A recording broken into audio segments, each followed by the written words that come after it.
My guest is a comedian, writer, and actress. She's written for Jimmy Kimmel Live, Late Night with Jimmy Fallon, Crank Yankers, Modern Family, and been featured on Comedy Central, CBS, and Netflix. I'm excited to welcome Morgan Murphy. All of the credits. You've worked a lot. Like I was looking at your bio, I'm just like, Jesus Christ. Like, how long have you been in comedy for? Um, I was gonna do a funny answer, like a longer than I've been a live answer, but like 20, yeah, I mean, stand up or writing, stand up, yeah, over half my life, and writing now half my life, which is crazy. I'm 41. I started like 21 That's so writing. wild. When you started, did you expect to be like still doing it at this point? No, it's funny because this is not, I've said this before, this general sentiment, but like, I do think like one of the best things that could have happened to me that did happen to me was starting comedy when the expectations for like what was ahead were so low. Yeah. There was nobody around me, like you didn't have like immediate access to all these people making all this money. Like it just I wanted to do things but had no concept of how they were real or attainable. And like in stand up I was kind of told like, oh, everything's dead. And then in writing I just didn't have, I wouldn't know how to do that. So the best thing that could have happened was like, oh, this is never going to happen for me. Yeah. uh, Just keeping the bar extremely low. Yeah. It's such a weird lifestyle. Um when we met, you were working at Laughs in Seattle. You were headlining, and like, are you still weren't you down in like Bisbee for a period of time, like doing some writing during COVID? yeah, I mean, I was in Bisbee, running a house in Bisbee, like for like 4 or 5 years. Yeah, but a little bit before COVID, then during COVID. And then I had like a crazy, like I had my own illness, non-COVID illness, during COVID. So when that got better, I had to just like keep working. So I gave that place up. Hope to get back and like find something else. But it's a nice spot to like just go get out of LA for a while. So Yeah. I hope to be back there. Um, What what is Bisbee like? Because that's like where Stanhope lives, and like, is it just like a really artsy town? yeah, it's a little bit of like, I would say there's a, you can find a little bit of a number of groups of people. I mean, it's kind of a little dot in the middle of like rural southern Arizona. It's right like 10 miles from Mexico. Uh, 7-10 miles, and it's great. I actually I obviously discovered it because Doug had lived there, and um, me and Anthony Jeselnik went for a Super Bowl party a number of years ago just to hang out, see it. We had a little like Airbnb with chickens and stuff, and I just really loved it. So I started going back and going back, and I think it also like coincided with a time where I've always loved LA, but getting kind of an itch to leave, and so I just kept going back to the point where my Airbnb costs were, I would save money renting a house at Yeah. that point. So I just rented a little, you know, a little old house, that I guess some people would say middle of nowhere. It's not, for me, not entirely middle of nowhere, but about like a 10-hour drive. Just go. And it's been great. And so my stuff's in storage there now. So I'm hoping to find something new, when I have the time to be able to start going back. For sure. Before we like keep going, I just do need to say, if you are watching this on YouTube, hit that like button, subscribe, notifications bell, throw a comment Yes. in for Morgan or myself, and then we are on patreon.com/FNF pod if you want to support us. Sorry, I just, if you don't do that within the first like 5 minutes, so many people just drop off of YouTube. So we always try to plug that early. But so You We were could film something like an engagement farming moment where I pretend like my pants fell off or yeah, something. just all that to drive the algorithms. Yeah, or I just say something like, "This could be your clip to sell it." I could just say, "Hey, don't put that in, okay?" Because I could lose everything. All your That'd be your career, sell.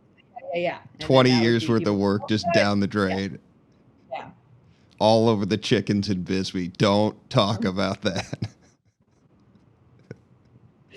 It really is a great town. It's gotten like kind of cool, and I feel like I'm the least qualified to be critical of that as somebody who started going there like 6 years, five, whatever, not too long ago. But the last few years, it's changed. It's changed a bit, but I still think people should go and see Yeah, it. I keep hearing about it, so I definitely want to go. For Yeah, so you were in LA. Were you? I know you said you like moved around quite a bit, but you're originally from Portland. I was born in Portland. My mom took me down to LA when I was like 3, 4. Grew up uh, in Los Angeles proper. I mean, in the Valley, and then kind of Ventura County a little bit, and then when I was a sophomore in high school, I moved to Connecticut the middle of my sophomore year, and then back to Portland the summer between my junior and senior year. So, and then back to LA for college. So, like a circle. That's such a weird combination of places to live too. Yeah, and I live with like different families, and so I live with like my aunt and uncle in Connecticut. I live with like family friends in Portland. I live with my dad in Portland for the first time since I was like 3. So, I I I've lived with like you know kind of waspy Republican aunt and uncle. I live with like you know super hippie. Like before it was an aesthetic, like mason jars. Hippies, and I lived with like old Jews in Connecticut and just all Fucking sorts of Portland is so like I can go there for like 5 days, and yeah. then like after 5 days, I'm like, there's too many different ways to recycle here. Like I can't I can't handle. Like I'm like I want to do the right thing. I do, Yeah. but when it starts getting to me, like, what are we doing here, guys? Like it's this is more than a lifestyle. It's like it's just obsessive compulsive disorder at this point. I think. I mean, I haven't seen I haven't seen the like how many ways there are to recycle. I'm guessing a lot. I mean, I just kind of do what I'm told. When someone says, "Hey, you should do this differently. It's better this way," I typically will start doing Yeah, it. just submissively, like you know what they thought about this more than me. They bet it must be right. Yeah, I mean, it's funny, like, I really do vividly remember when, like, talking about recycling I was a little kid, and people were like, "You should recycle," and people were like, "What's recycle?" Like, it Yeah, really yeah. was like new. We'd come off, I think, a few decades of just like, you know, there were just throw it over there, and no one, just oh my God, look how easy it is to create all sorts of plastic things. But but yeah, I like rinse off my to-go containers, Hmm. and then I didn't think I was that progressive in my recycling. Then I have friends that are like, "What are you doing?" And everyone's just in their own. Everyone's doing their best, but in their own little reality. Yeah, all I Whereas know is the Midwest is not doing a good job. Like I, I grew up in Minnesota, and the amount of trash that like my parents' household, like, and the people around me, like, it's just, it's. I mean, you think like New York is bad or whatever. I bet per household in the Midwest, it's just like Amazon boxes and fucking like Walmart shit, and there's just more space, so there's more space for trash. New York is New York is you got to like separate everything Yeah. and put in different bags and you know put I mean unless you live in a building that does things for you, like put it on the sidewalk, like it's a real like you're handing off to it's really like tenant to city worker handoff. It's um terrible. And then the rats are like the in between on it. yeah, yeah. It's out Yeah, of I was just control. living there for like 4 months for a job, and I had mice. in my apartment, in like an apartment that I spent more money on, Shit. place I've rented in my life. Um, you just, I don't know, you acclimate to where you are. I mean, I didn't, it's so funny, like everywhere I've lived has been so different. And when other people respond to like, oh, this place is like that. Oh my God, I can't do it. Like I never respond to that. I'm not that like reactive to, oh, I got to change to be here. Like, Yeah. oh, this doesn't have air conditioning, that place, you got to do this. Like, and maybe it's from moving around, but it just shows I'm like, all right, I'll do that. Yeah, I think I'm kind of the same. I lived in like 10 states by the time I was Yeah. 10. So like you just get to a point you're like I can't keep like I got to just do me because everything around me just keeps changing, you know? It's pretty ridiculous. So you went from Portland down to LA for school? Yeah, I went to Loyola Marymount, Oh which wow. is a LAX, and it was certainly like the best school I could get into at the time, because my I'd gone from like a Jesuit high school. I'm Jewish, but I went to this Jesuit high school for 1 year in Portland, which is like kind of like a prep school, like more of like a fancy school, but my like uncles had gone. It was like an in the I definitely had like, you know, I don't think they were very kind to let me in for 1 year, my end of school. So I ended up going to this Jesuit college down here, and then like going to open mics at night. Um, so which started middle of between my freshman and sophomore year. So you So started in LA. hmm Uh, I did one stand up spot in New York the summer before my sophomore year, okay. And and that then was I basically spent that summer like watching shows at bars, whatever I could see and get into, and and then just hit the ground running when I got back. As far as like, I think I really needed to be like to watch not even open mic level of stand up, but like just above that, like booked small rooms, mhm. because I didn't even know that existed. You don't When you grow up and you're a kid or a teenager and your only exposure to stand up is like albums, specials, even like Comedy Central at the time, but no one tells you when you're 14, like, if you do well at two open mics, you might get to do your friend's bar like that. So it was nice to learn that as a observer, as this like kid sneaking into bars basically, and then come back and just start coffee shops, whatever. Yeah, I mean I've mentioned it on here before. It's such a underbelly of like I think when you're in comedy, you fucking like I mean you're like an outsider if you don't know the big names and shit like that. Mhm. Most people don't give a shit. Like most people are not that dialed into comedy the way all of us are.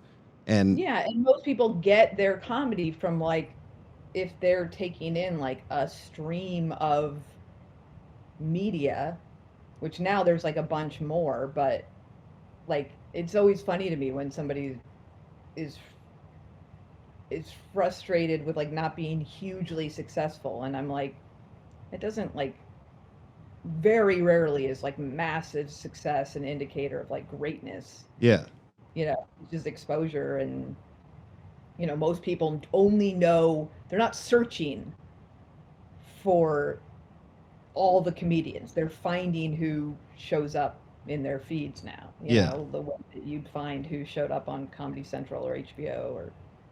There's just so much more too. Like I think people might be pissed today, like someone at my level or whatever, and they're like furiously, I'm not getting success or whatever. And you're like, I mean, I have to imagine when you started, what were the possibilities? Like you get on a sitcom or Mhm. I mean, the internet was just like taking off for comedy, right? Yeah, I mean, not even. It was a real weird, a little bit of an in between time, because I started around 2000, which was kind of post like the big comedians getting sitcoms boom. Comedians getting those massive, where the stories of like, oh, you go to Montreal, you get a deal, you get a sitcom. When I started, I've said this a bit because I just remember it. It was very definitive marker, but someone said like, it's dead, and like they said, Greg Fitzsimmons got the last deal. I remember somebody saying that to me, and I'm friends with Greg.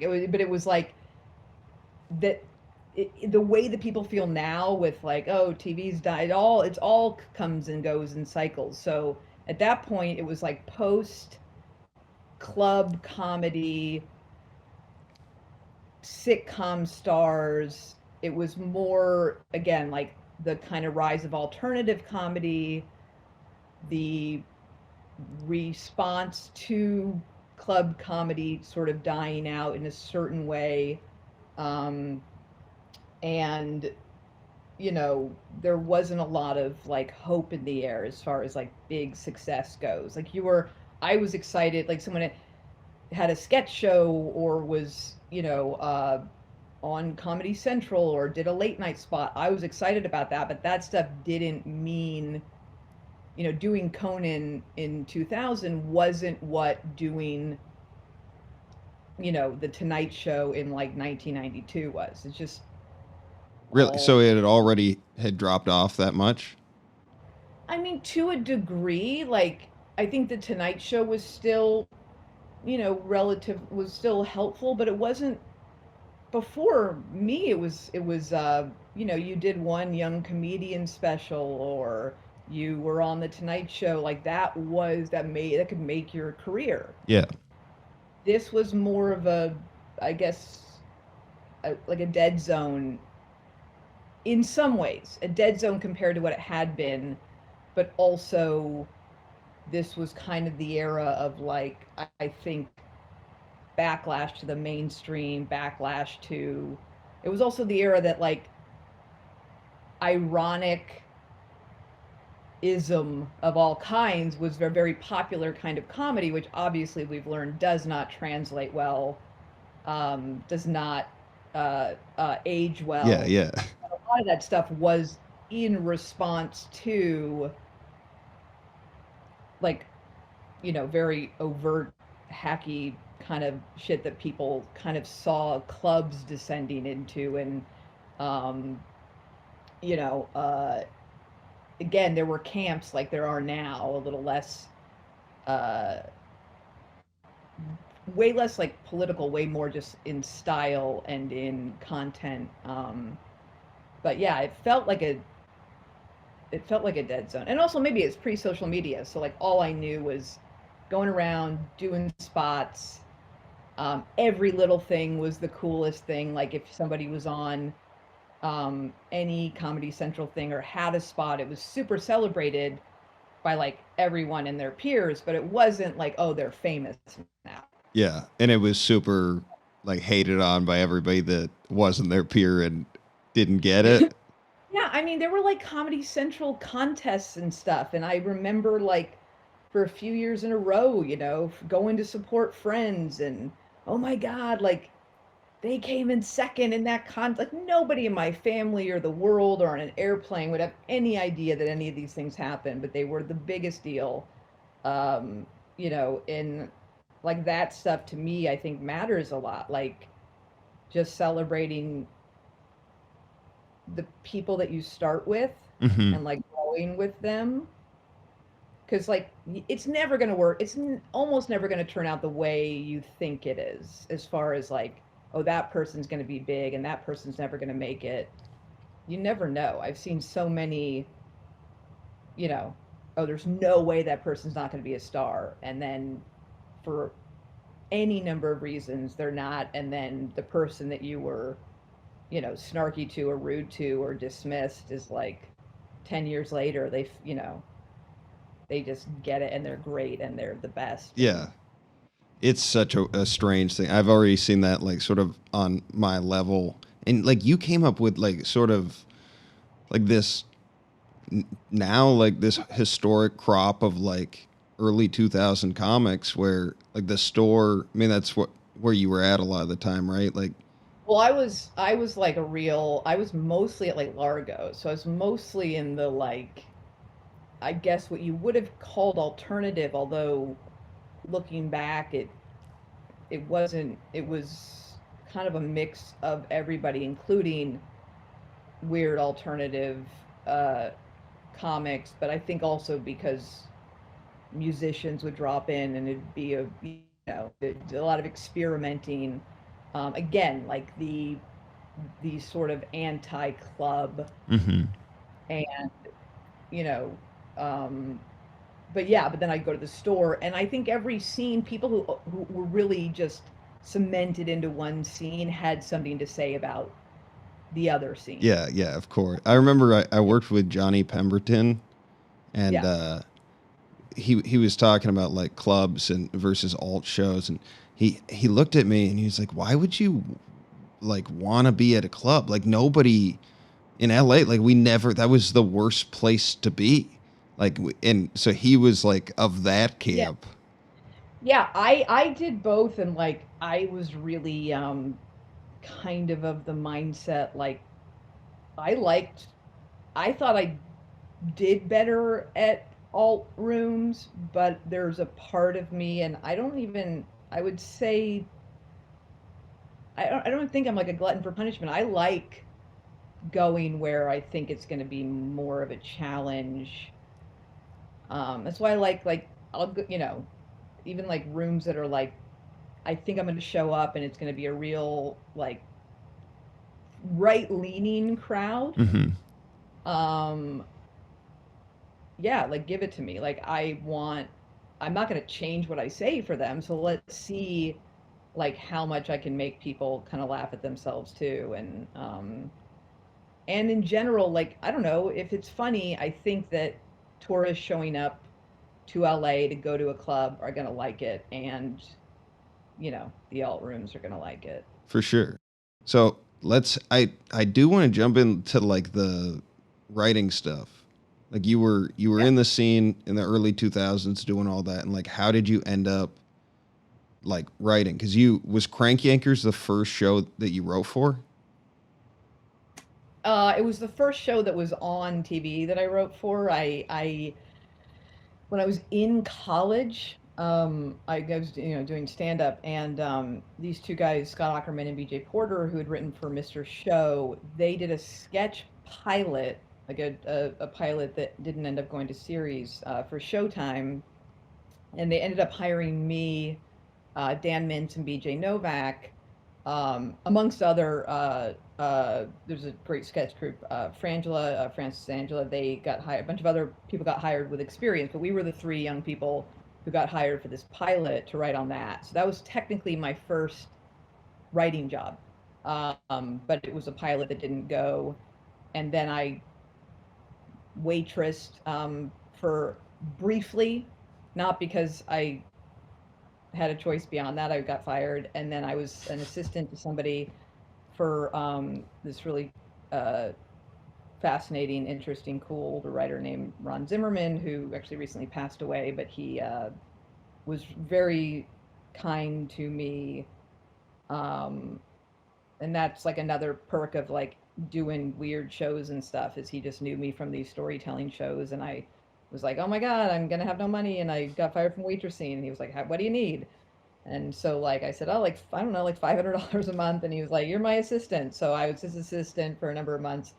Then I got Crank Yankers, so I got super lucky, very quickly out of school. Submitted a packet, meaning they kind of give you these parameters of hey, write 3 characters, 3 scenarios, jokes for that, and so I did, got it, and kind of that was the first real job. That's wild. And to start like it going back to what you said in the beginning of not knowing like where the trajectories are going to be to start with like BJ Novak, it just like, oh, that's the guy you had a first job with, and then he has the career that he had. with the off. Like Yeah, I it's mean, that was and Dan Mintz, I mean, who, obviously he's like a voice on, Bob's Burgers, but he's so brilliant and so funny, and like he and I and BJ did a lot of the same. And also, like, by the way, that was its own scene, but also like a lot of guys from the Comedy Store. So you have, sort of the same period as like Ari Shafir and those guys at the Comedy Store. Uh, and there were these, the Westwood Brew Co. open mics and stuff in West. It's all these little scenes that all the same people obviously were young at the same time, and then you had kind of a little bit more established, like your Zach Galifianakises and Brody's and Maria Bamford and Bonnie McFarlane at the time became a really good friend, and to this day. So yeah, it was, but yeah, I guess, yeah, probably more than a lot of people. I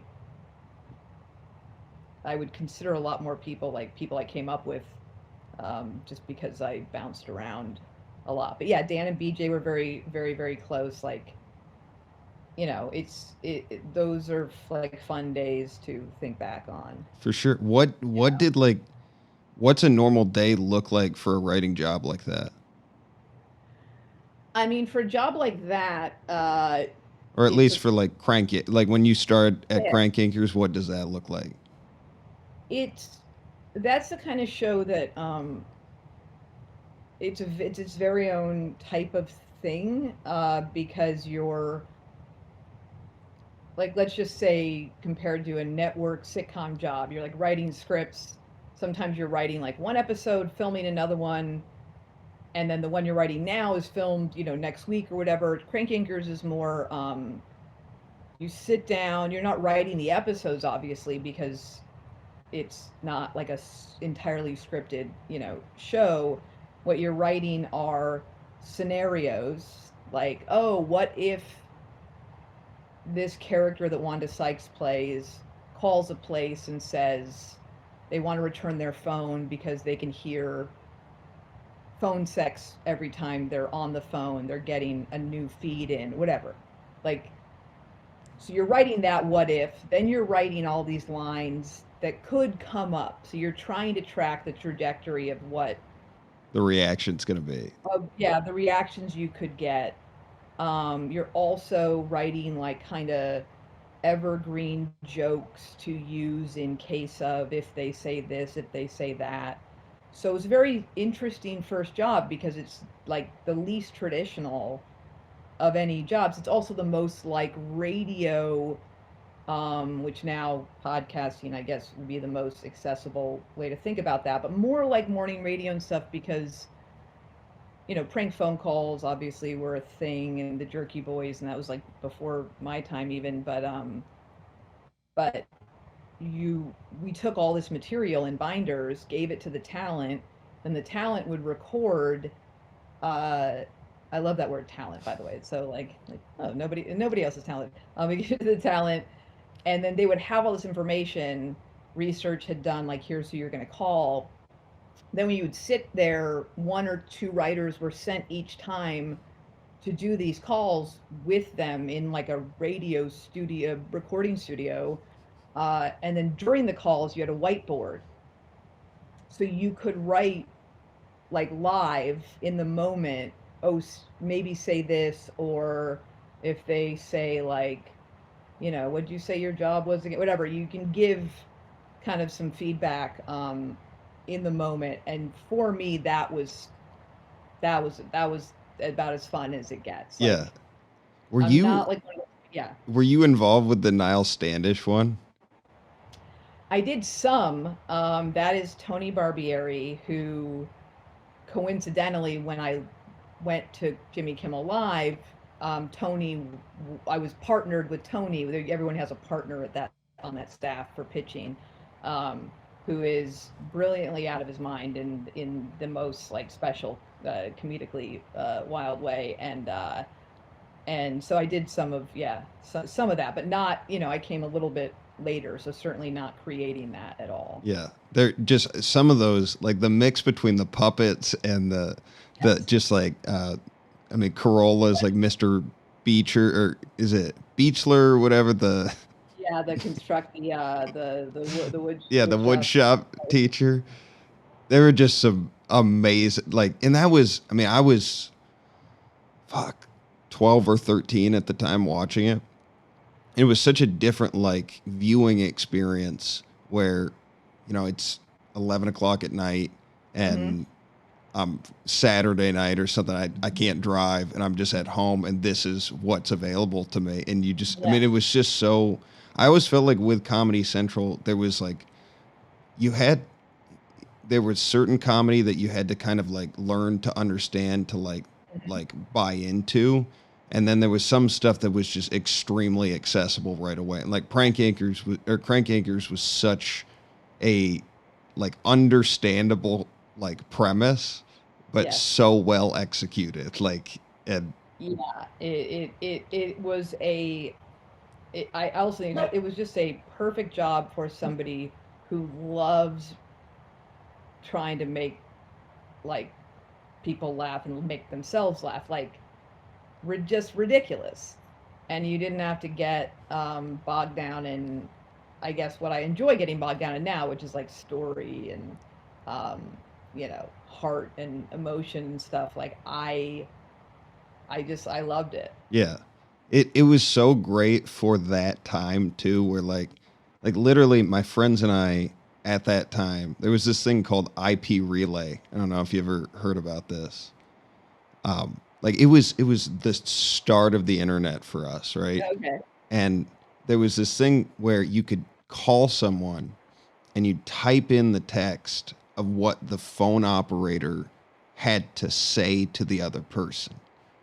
So they're required to say whatever it is that we're typing. So it would be like I would call you and you would know it's an IP relay call. And then I would just be saying the worst things possible. And you'd be dying laughing knowing that like this operator has to say these things. But it was for people that like, what was it? I think it was for people that were blind and couldn't read stuff on the internet or like read emails and shit. Like there was a legitimate purpose for it, but it was part of that like jackass type cult. Like that was Yeah. what kind of so much of that comedy was like at that time. Yeah. Yeah. I mean, it was also like, it's funny because it was also just, it was again well executed, but it was just silly.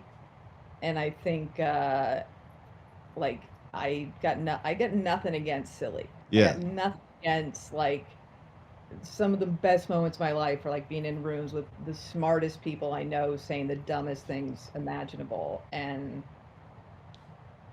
for whatever reason, like that's something that my brain just like runs to. Like that is fun for me.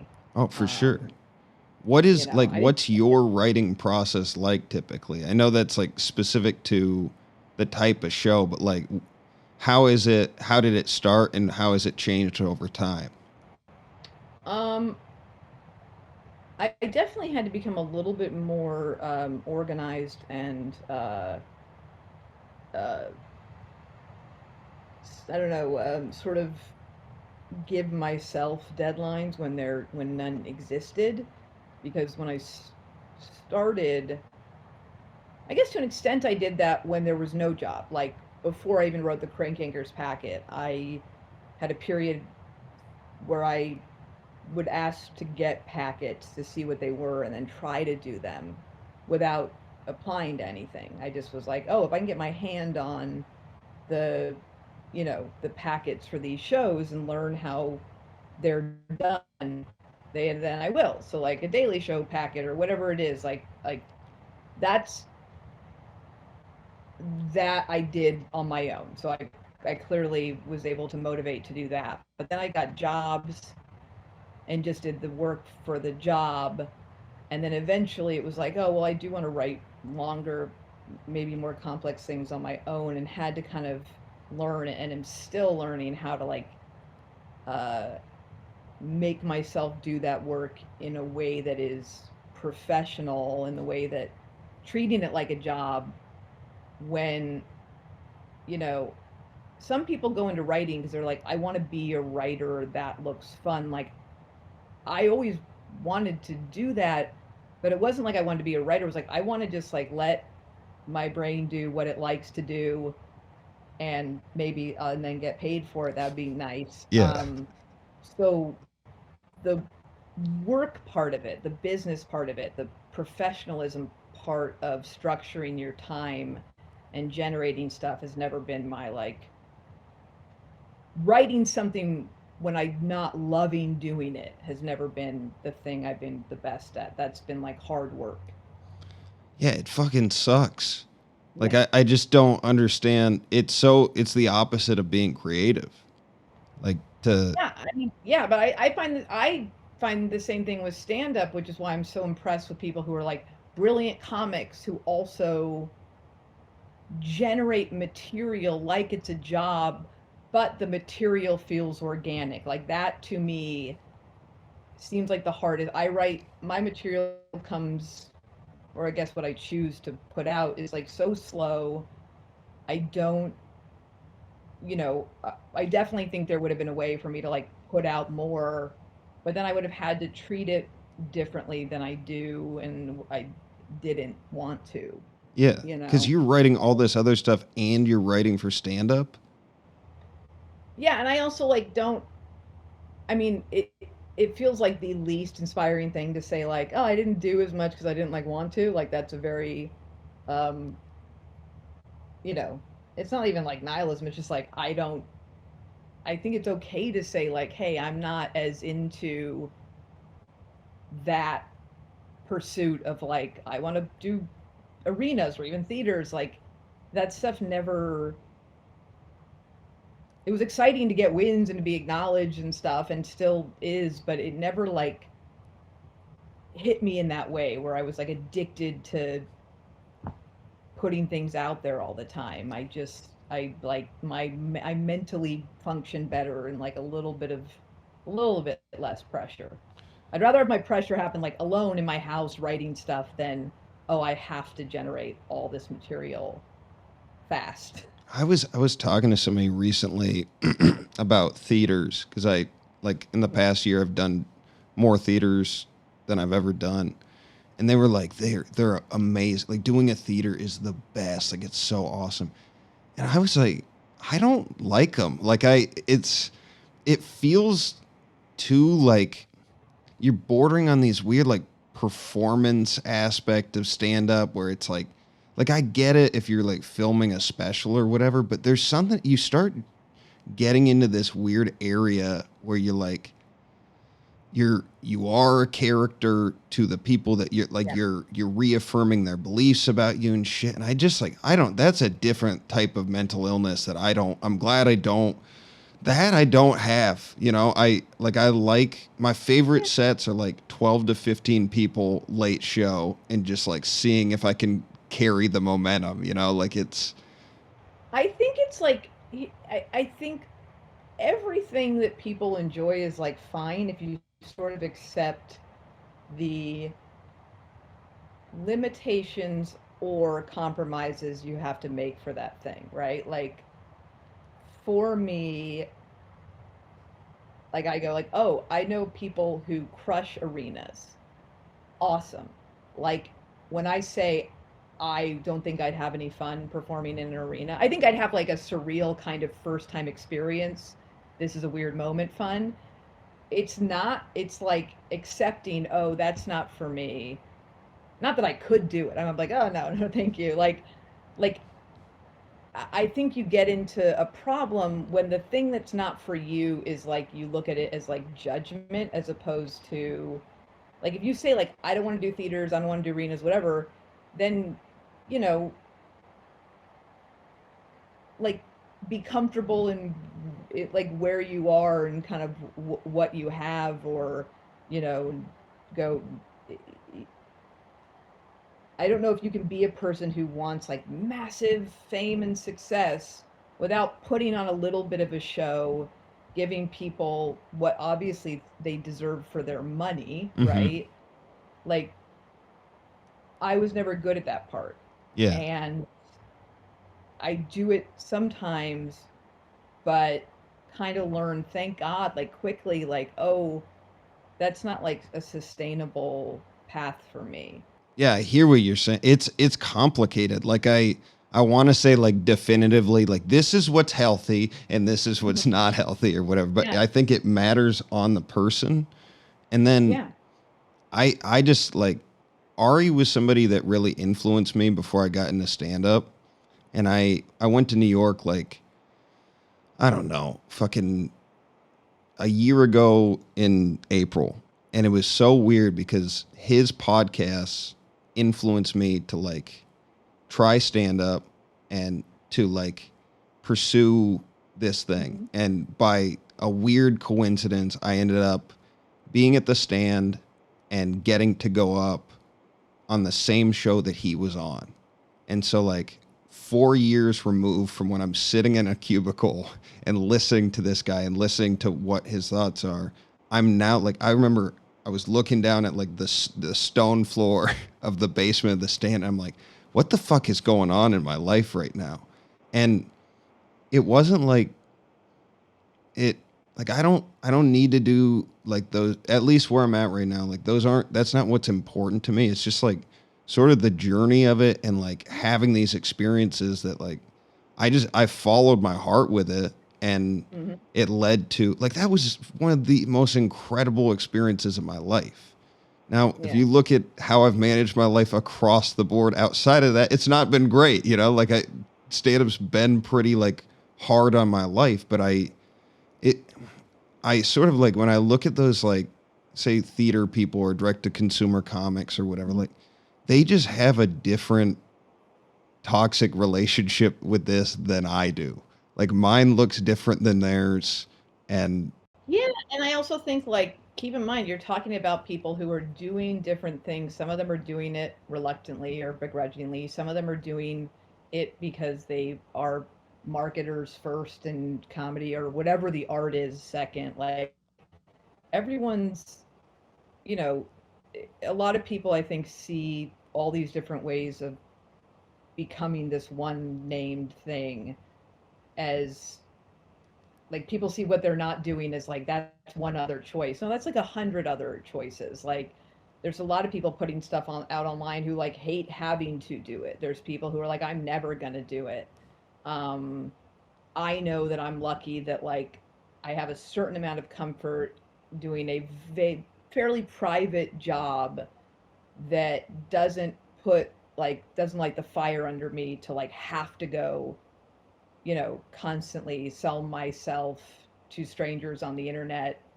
And then there's people who are like, I love selling myself to strangers on the internet. Like it's just yeah. everyone's doing their own thing. And I think we get locked into these like my crew versus your crew or whatever it is. And it's like, well, not everyone in your crew's got a different approach. Everyone in your crew's making a different level of sacrifice or selling out at a different degree or not selling out Yeah, and it's so all blended together so much where it's like in order to get to do the opportunities you want to do sometimes then you have to like I don't know what it was when you started but like posting about every show you're doing locally and shit like it's just there's a certain aspect of we're spending more time doing this than writing jokes and having fun and like I just it's not I don't think it's good for creativity like it's no, it's not, but none of it's good for like the art. Like nothing's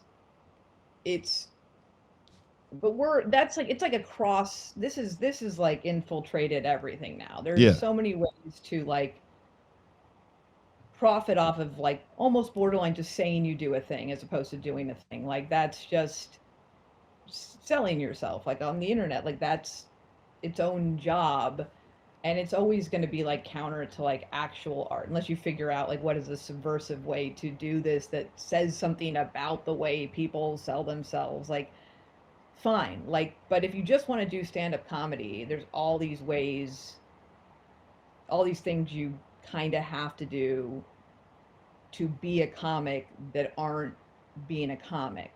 yeah That's kind of always been the case. I mean, even when the thing to aspire to do was to have a sitcom, like, I mean, Mitch Hedberg talked about this so in such a funny way, but like it was like, oh, have a sitcom. Like there's a lot of comics who are like, I don't want a sitcom. Yeah. Like it's just, it's oh, there's always going to be something that you are supposed to want to do or try to do to be more successful that you're like, well, what if I don't want to do that?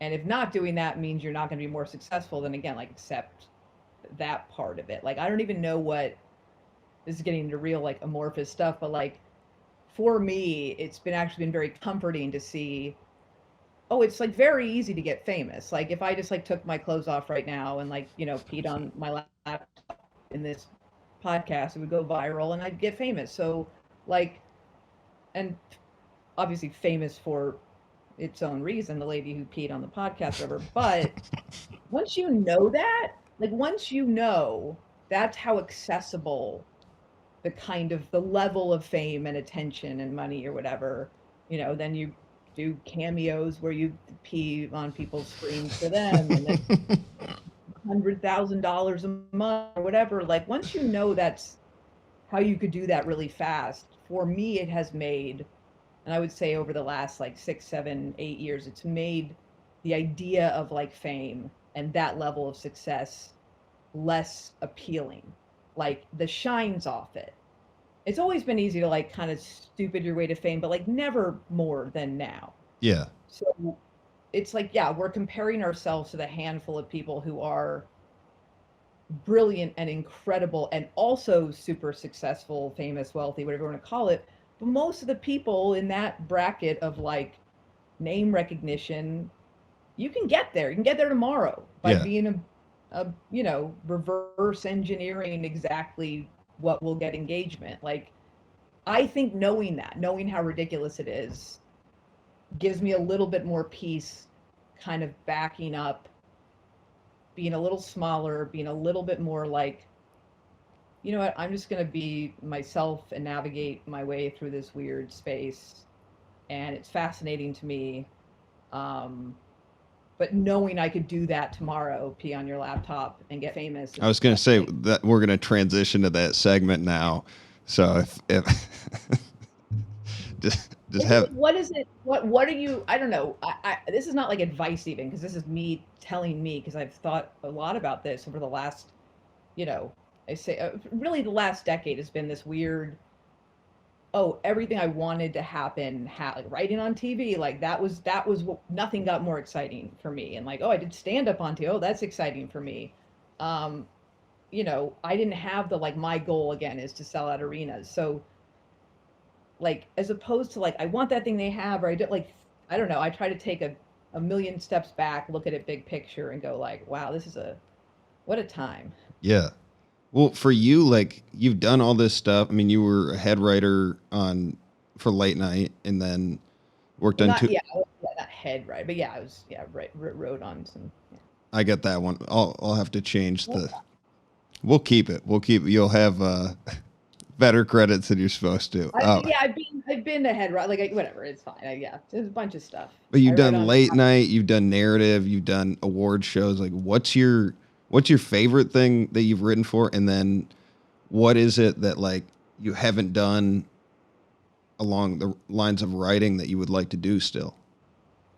um I would say like my favorite jobs have been like just what the work is like during the day that like nobody sees, like oh this is the most fun room, this is the funniest room, I love going here. I've had jobs like that like for 2 weeks on something, you know, on Comedy Central whatever, that have been amazing. Like, what's an example of one of those? Like, and what drives that? I would say like the smaller things I've worked on, like NBA award SB stuff I love because I love sports and I get to mostly do that stuff with my friends. Nick Swartzen had a show called Pretend Time that was like completely ridiculous. Yeah. But like that and Human Giant and like these kind of smaller sketch shows where you really got to go in for a short period of time and just throw things against the wall that were like completely batshit at times. those were really fun to me because it was just an endless what could be the funniest thing. Hmm. Uh, and then also like those are standalone sketches, or like you don't have to think about what did the character do last week, what is the character thinking now, like. But then there's something like really great that I get out of like sitcom rooms, uh, where you have more like you're confined by the characters and the rules and the structure of the show, and that becomes a puzzle of, it's a little bit more of like, I'm thinking about it, and then when something hits it's like explosive. But I really do like it all. I've really enjoyed bouncing around like that. I think has been one of the bigger privileges at first, maybe not like a privilege because it was like, I think there's a lot more people have a lot more like attachment to like their personal standards for what they'll work on and what they won't. I didn't know of that. So like even when I was at Kimmel and then I left mostly because I just felt trapped and was having this sort of crisis. So I only took jobs that were like short. So I wasn't like trapped, so I could do the road and do things like that. So in my mid 20s, so I did all these award shows. I know I'm not answering your question No, exactly. no, Like it's I perfect. like everything for a different reason, but I think that like I like switching it up. Like I Yeah, went from Beavis and Butthead to Abbott Elementary to like a sports late night sports show to like reboot. Like it was like, it just, so that was animation to network to talk show to streaming to, I like showing up and going, oh, there's like new rules. How do you make the funniest thing with these new rules? for sure. And when you are writing that much, like, does the well? I guess when you're writing for characters, you don't need like more life experiences so much. You're like drawing off the past and your perspective. But like when you are writing as much as you are, like, does the well dry up? And like, what do you do to fill that up? Yeah, I think the well dries up at one job too long. Like that's, and there are many, many reasons why someone would stay at one job forever. Some of them, oh, I love the job. Some of them, like, oh, I have a family. Like, uh, that's the only time I felt like the well dry up is especially late night, like writing monologue Yeah, jokes. fuck. That's where you start to feel like suddenly you're doing like, you know, a factory style, conveyor belt job where like, you say like, oh, once you're on your like fourth uh of any international hot dog day, you're just like, oh my God, I'm doing National Hot Dog Day again. That's like the one time. And I think with like sitcoms or something, you go, oh, we got to do a Christmas episode again. Like that's where it starts to get tricky. That's kind of why I like the like kind of those kind of little forays into sketch and award show things where they're standalone, and you don't have to worry too much about doing your fourth of anything because it's like the one, it exists on its own in its own kind of timeline. It is impressive though, the level of like consistency that some of those like late night shows, and then like Simpsons type stuff, is there've been so many people going in and out of that, Mm-hmm. but the level of quality has just, they're like the McDonald's of comedy, where it's like Yeah, every time there's a level that you can expect, and just yeah. but it, I think Well, when like I, South Park, like it's like, and oh I yeah, think that like satire that is animation is like it's a perfect vehicle to like go on forever because there will always be some sort of new thing to have commentary about. And I got to imagine that I would love to do like The Simpsons or South Park for a season. That would be incredible. Like it feels like that. And the same thing with like characters on certain shows that last forever. Like you want to see them, evolve or what they have to say about something now. But have you ever you seen know, the documentary on how South Park's made? yeah, it's cool. It's so good. If anybody watching hasn't seen it, South Park, it's incredible what those guys do. I Yeah. mean, the amount of time and the craziness of it all, and then the people behind on the back end like making it all. It's because Hmm. they're like SNL of like satire and animation, like the speed that they're doing that at, and the constrictions that they, I mean, it's unbelievable that they haven't missed a date. I mean, I do think like for a long time I was writing in stand up with that mentality where I was like, I want to just be writing as much as I can. And it was screwing me up. Like I think when you come into comedy, like you don't know that like a lot of these bits you like work and keep working, or it feels weird to be repeating yourself. And I was kind of doing this approach of like, I'm like, the South Park guys are like, if you can get 90% of it in a week, like that's good enough. So I'd have this joke, I'd work it for like 5 days, be like, then I'm done with this joke now. And it's, there are people that do that. I mean, Dave Attell, like there are guys that, guys and girls that turn that stuff out, but it's so different from like those two different realms are very different. Like Yeah. it because when I got into stand up, I wanted to do comedy writing. Like that was like what I wanted to. I don't know what happened. I just just I've really loved doing Well, you stand can up. still do it. You can still, I mean, you never know, like when, oh, your friend, like you get a show or your friend gets a show and they're like, hey, dude, I need somebody like that I trust, that I not, like, you just never know. People fall into it all the time, you know? Yeah, People, I mean, it's like everything. People try and try and try and don't get it, and then people like, fall backwards into it. it's so I don't weird. know. All right, we talked about writing a bunch. I did have two listener questions.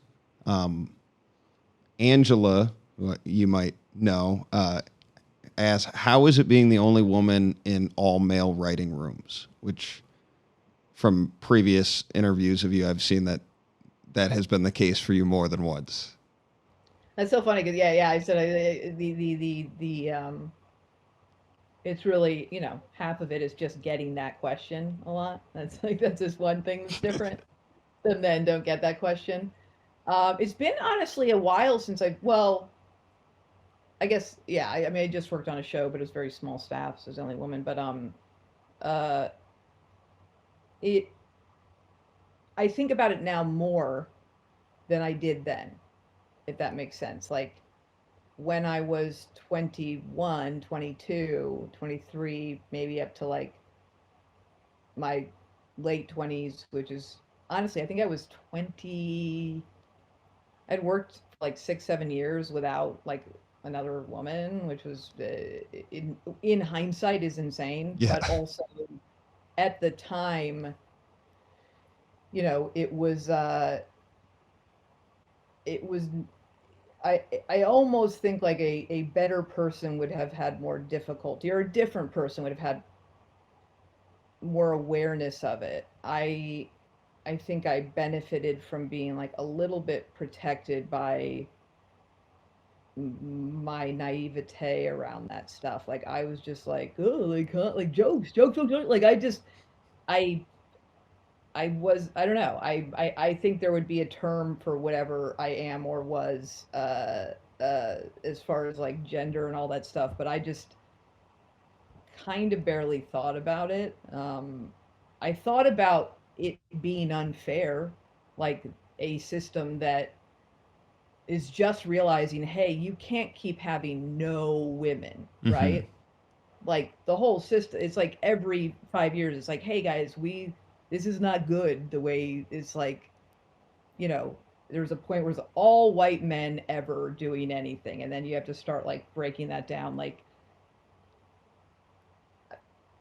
it, again, it was fine for me, but thinking about it, like big picture, it's weird and it's not good. Yeah. And what it also did, I think, early, when people originally like realize, oh, we got to make this more diverse, like either it's going to come back and bite us in the ass, whatever reason inspires them to go, uh-oh, we need a lady. or we need somebody to represent this group. That's when it's like the messiest language, in my opinion. Like almost worse than when there was nobody, is like a bunch of white guys trying to figure out, like saying like we need a woman. It's just a weird qualifier. So it's a weird thing to say. So being part of that is very messy. Like having someone reach out to you and say, "Hey, they're looking for a woman on this job." Well, I'm glad that they are, but it's very weird to only be looked at because they're looking for a woman. And I've said this before, but like if you're looking for like a woman's voice, I am probably not going to like hit that button for you. If you're like, what would a lady say here? Like in those, it's like, what would a lady? I'm like, I don't know. If I knew that, I'd just be like a regular lady. Like I don't, just like I don't. I've So done comedy for 20 years with mainly yeah, dudes. It's like, yeah. It's like I was never like at that point, you're better off just hiring the most stereotypical woman that you're going to write anyways, like off the street. it Um, just tells you how dumb we are. Like, man, we're just, we're so this stupid. is all what it's a very messy thing to break down these systems that historically only gave opportunities to a certain group of people. Like there's nothing almost more embarrassing to watch than the That we need to beginning do of that better, but we got process. to figure out how conversation. Yeah, it's like it also like the we need one of is the most, because also it puts you in a position where you end up being resented by other women or other people in your community, where like you got the one spot. Like the token spot is such a clunky approach to diversifying. But I do think like I would be lying if I said it was so hard and I was treated bad. Like I got lucky, but I didn't know I got lucky for like 10 years until you hear the horror stories and you hear people say this happened to me at this job. Like I, you know, I had to change like some of the things that I said in the past about it, some of the things that I accepted as like okay behavior in an office. At the time I thought like, "Oh, well, I'm in your world. This is like a messed up boys club and there's balls out or whatever." I don't know. Like I in hindsight now I go, "Oh yeah, that probably wasn't right," but I had to kind of learn from other people's stories. Um like how much I dealt with that, even if it didn't bother me, if it bothered anybody there, it was worth saying something. But that's my long-winded, windy way of saying I was fine, but eventually learned like, oh, there were problems with it. Yeah, it's really complicated too. Like, Yeah. I mean, even I to this like day. telling jokes and I play sports, and I'd rather probably go play sports than anything. Like there were a lot of factors that helped me have what I thought was a great time, but was probably in certain ways like assimilating to, you know, an environment that probably would have rubbed other people the wrong way. And had it rubbed other people the wrong way, then it would have been like my job to say, hey, we can't do this anymore. So I don't know. I think I benefited from a system that needed to change, but the way it was changing at the time was like almost embarrassing, and still is. Yeah. It will be embarrassing so long as it's not like just a given, like you know It makes me think of my buddy. So there's a club down like south here that's predominantly a black club. And my buddy is a white comic and he's 21 and he went to the club, I don't know, like a year ago or something. And the next day he calls me and he's so distraught and he's like, "Man, I went to this black club and like I did terrible." And I was like, I mean, it's not that big of a deal. He's like, "Well, I've been online all day trying to figure out why I did so bad." And I'm like, are you telling me right now you're sitting in your apartment in downtown Seattle trying to understand why black people didn't like you? Like it might be the whitest thing I've ever heard. Like It is it just fairly white. Like, yeah, it's like I was on WebMD. I No, can't figure it out. you know what? That is the other part of the sort of feedback internet loop that I'm glad I didn't have to like. Yeah, you bomb all the time. I've never, I've never. Wow, that's a new one. I've never like gone online and been like, why did I? I've listened to my set. Yeah. But Like, to well, why that specific group of, like I was like, go be amongst that community. Like go spend time with those people. And that's where we're at, like with comedians too, where I think so much of this stuff is like it's really hard to do this shit.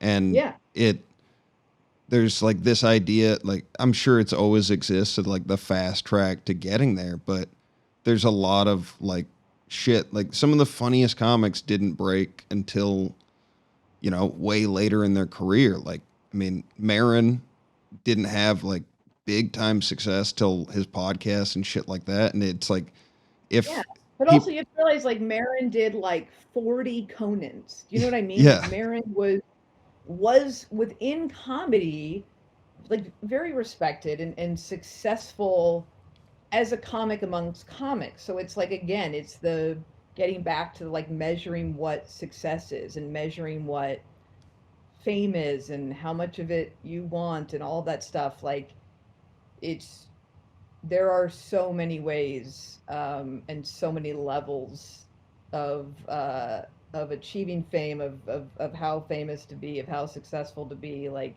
you're always going to be someone's going to be jealous of something, or somebody's going to high up they are. But like it's a certain point, what does it mean? Like yeah, Marin was a working successful comedian. He was on Conan more than any other comedian. And then podcasting took off and that was his thing. Like there are actors who work little jobs for 30 years and they get this big job, and it I think I think like again, for me it's always been about like stepping outside of myself and seeing how things happen as opposed to like just assuming the person more successful to me is everything I'm doing and somehow getting rewarded for it more, yeah. which is never the case. So Like, this is my last question for you. And it like leads off of that. I mean, all this stuff, a lot of comics like listen to this podcast, a lot of people locally especially. And like if you had any advice for somebody in a career in stand up or in a career in like interested in comedy writing or whatever, like if you could go back to talking to your like 20-year self, what would you say or what advice would you give? um, it sucks when the only advice you can think of is like kind of belongs on like an Instagram affirmation page or something. You're like, it really is. It's like, but it's okay if advice is hacky. I feel like I mean, it's for a reason. I just think like it's the whole like comparing yourself to others, and I cannot imagine like as in don't do it. Like I cannot imagine. It feels so much harder now. I think what as anyone who's listening to this or saw this, like I meander and I ramble and I don't really know how to be. And when I'm on stage, I'll do a little. Yep, it's structured, but like I feel like I'm kind of boring, like a little bit annoying. Um, Accepting that that's kind of who I am, and it's gonna like limit the things that I can like try to get because I'm just like can't change myself to get that. Like uh, has been pretty important, and like not comparing my success to other people's success who are going about things not in a way that's like worse or better. It's just different. Um, there's always going to be like in any job or any field where the results are subjective, there's always going to be like absolute frauds getting stuff you wish you had. That's hard. But like the comparing is just, it's just the resentment will produce nothing good unless you're fueled by that, I guess, to get ahead. um I just, I don't know, there's nothing I ever had more fun doing than like being with people I like doing bits, doing comedy, um and kind of like going home at night and going like, okay, I think I'm like a real person and I live in reality and that's like my prize for the day. Like I don't know anything else. Like I just think that it's not like I'm saying don't compare yourself, because I'm not saying it like I know and you don't and here's my advice. I'm saying it because it like actively hurts me to see especially younger people who have to look at their phone all the time, and all you're exposed to is like super successful other younger people. It like, when someone really cares about comedy, even if it's a stupid thing to care about, like I really care, I really love it. If you really love comedy, you really care about it, like I just keep doing it, and remember that some of the people you're comparing yourself to, maybe not all of them, but a lot of them, are just really good at getting popular. They're really good at marketing. They might not, and but also, so what if they are? Like, that doesn't mean that everyone that's successful is really good at that. Like, at some point, it's just about like how you feel in your head and how you feel around, the people that you like. And that's it. I mean, it's none of it really is concrete. It's just like, That was perfect, to be honest. I mean, I really, that helped a lot for me to hear that. So yeah. thank you. And also, don't also be like if you're not selling out or doing something that might help you get more successful because you think somebody else is going to think it's not cool, also ignore that. Like, it, there's not one way or another way. It's kind of, you, and it's, and yourself, and you're never going to be able to like keep up with like sociopaths. Like, it's like two different tracks. So just enjoy this weird world that we're in. And I'm sorry that you have to look at your phone and see a million other people either being more successful than you or saying they are in order to get more successful than you. Well, I think that's all I got for you. Is there like, do you have anything that you want to plug or promote after all of that? Is there, where can people find more of you?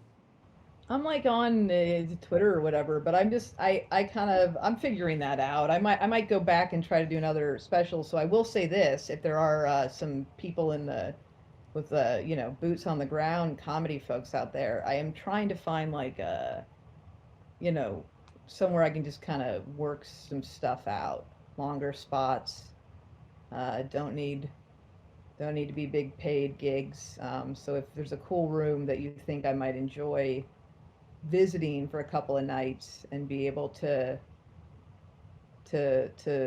not charge people too much money, so that, because I don't think what I'm doing right now is maybe worth it, I would like to come work some things out somewhere. Yeah, I might be able to help with that actually. So, All right. um, all right, everybody, thanks for listening. If you enjoyed the episode and you're watching us, just make sure to rate and review. Hit that notifications bell so you don't miss our upcoming content. That like button, share it, throw in a comment, help us out. And then we are on Patreon, patreon.com/FNFpod. And as always, follow us on Instagram at FNFpod. We're going to leave you with Jaga. I just make the waves, I don't write them. I can hear the lyrics in my spirit as I write them. Why you wanna walk and talk just like them? I can't get caught up in all the hype and the excitement. I just make the waves, I don't write them. I can hear the lyrics in my spirit as I write them. Why you wanna walk and talk just like them?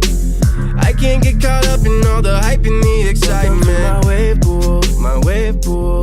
Welcome to my wave pool, my wave pool. Welcome to my wave pool, my wave pool. Welcome to my wave pool, my wave pool. Welcome to my wave pool, my wave pool. Welcome to my wave pool, my wave pool. Welcome to my wave pool.